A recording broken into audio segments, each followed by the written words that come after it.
Okay, how's everybody doing? So this is a good opportunity to show you how I do rock work or rock faces.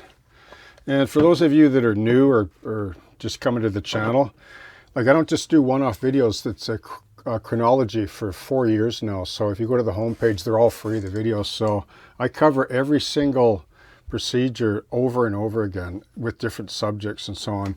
And I try to keep them quite simple. And I'll just say now I use mostly acrylic water-based paints. And when I use it, I use this. You can choose whatever you want, but people have asked, and I have to show it often because of the separate videos. But number 3591-4, wetting aid. It's for concentrated additive for reducing surface tension of water and for stain painting. So you're probably not going to be able to do this effect without it.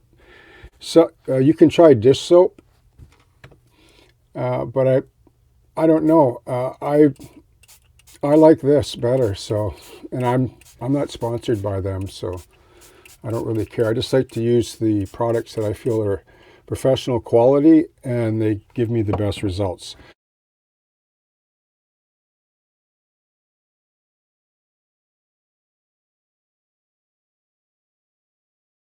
So this is all foam. It was just cut, you know, without even really thinking. I showed in earlier videos pink foam and then chipped it away. And then I basically whited out the whole foam surface with this titanium white by Golden straight from the, like this is unbelievable coverage, which is another testimony as to why I use professional paint, not cheap craft paint. And then this texture here that you see is just fast smash, which is completely compatible to foam. It sticks to foam like it's a marriage made in heaven. It really does. And then some of this other here is just sand, like sifted sand from a flower strainer, gravels and sand, applied with, once again, the compatible acrylic medium, in this case matte medium.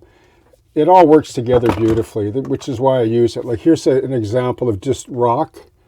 Like this is hard as a rock, and this is with matte medium. I did this like 2 years ago, I think. Like, good luck trying to get the stone off if it's done with several coats of matte medium. It just forms one body, one part, and it never goes brittle. If I want to loosen this, I just pour isopropyl alcohol on it. I can just pick it apart, but most people know that by now. So I just painted this with titanium white and then threw a few washes on it. I believe I used this here, number pale blue gray 71.046, just to kind of put a filter, gray sort of hue to it. And then I'm going to use these two colors here now. Okay, dark gray blue,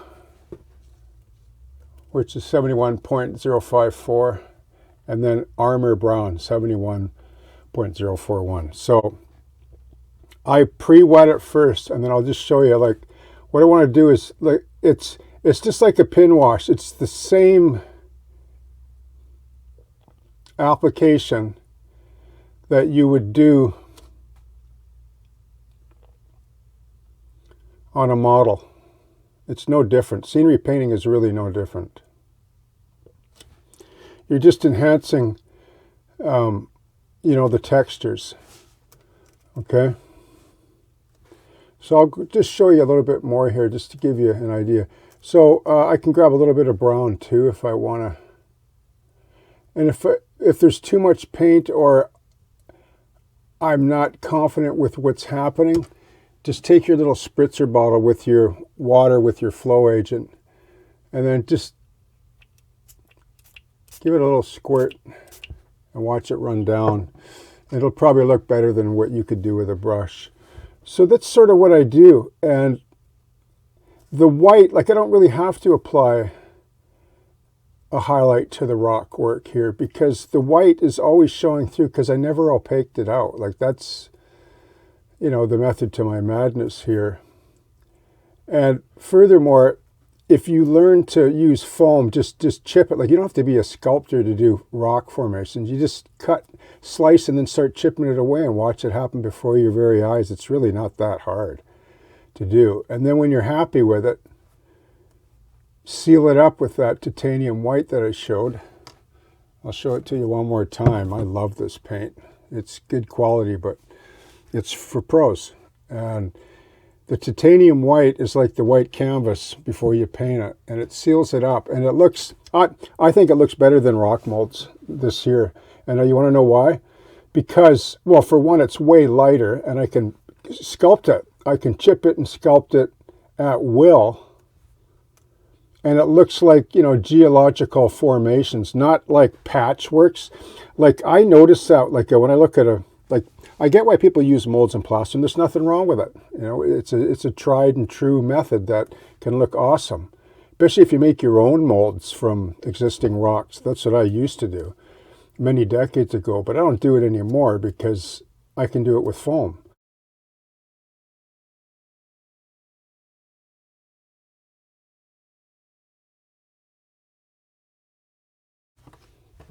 I find that, you know, it looks better than plaster, and it won't chip and fall apart, and it won't sponge away all your paint color, and it'll look vibrant, especially when you paint it over titanium white like this. And you can make the rock formation fit your layout or your space, and you don't get those repeating patterns. You know how you get, you know, rock molds. Oh, there's the same rock mold, you know, 6 inches to the right. I can see it. It's there, you know. But you won't get that when you carve foam, and you do use this method. And it's just a fantastic way to do rock like this. Okay, so you can see what you can do here. And if you pre-wet, I'll just say this in closing, if you pre-wet the rock, the paint will flow beautifully, and you'll be able to move it around as long as you don't have a fan running. When you put a fan on this, it dries really fast. So see how I got a little bit more than I like there? I'll just come in here like this. See, isn't that nice? Try different colors and so on. Okay, so that's how I do rock, and it looks beautiful, I think. And anyone can do it, and any beginner can learn to do this too. Just have fun. Don't be too OCD about it. Just chip away. Use the paints that I demonstrate, and when you do it like this, it's the way it's going to look, and I think it looks really good. And then later on, you can come in, you can add more textures, you know, in the same manner. You can dilute this matte medium to adhere it all in place. It dries matte, and it's compatible with all these paints, and it's completely safe, especially for you know, the young kids and so on that are getting into this hobby. You don't want to be breathing in toxic solvents, okay?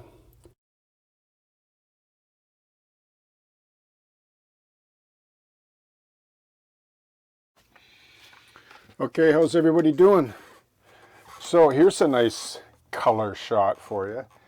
So you can see how I have a few layers of paint on now. I've got the, you know, the wash of gray for this rock, and then, you know, this earth area. You can see how I've tapered some of, like, the rock formations have a sort of a taper in them. And the reason why I do that is because, like, when I taper them off like this, is because when you look at them from oblique angles, it helps to enhance, like, the distance. You know, you see a lot of that. Well, it's a fundamental that a lot of people learn when they do scenery at every level, that, you know, you shrink down the background. Now that depends on the style of layout that you're building. Like with shelf layouts, it's more of in your face, more full scale, all through the whole depth. But if you're doing a more sort of panorama scene, then you tend to do that, like cheat perspective, I call it. But you can do it at any level. And I like if this was N scale, like you could really do that. Like if the track was here, you could, like, way back here, your trees, you know, your mountains and your trees, like, would be like this, whereas up here they're, you know. But that's just kind of something that you just sort of do instinctively the more you build and the more you have fun on your layout with scenery. So a couple things I want to mention quick before I move on is, notice the fan.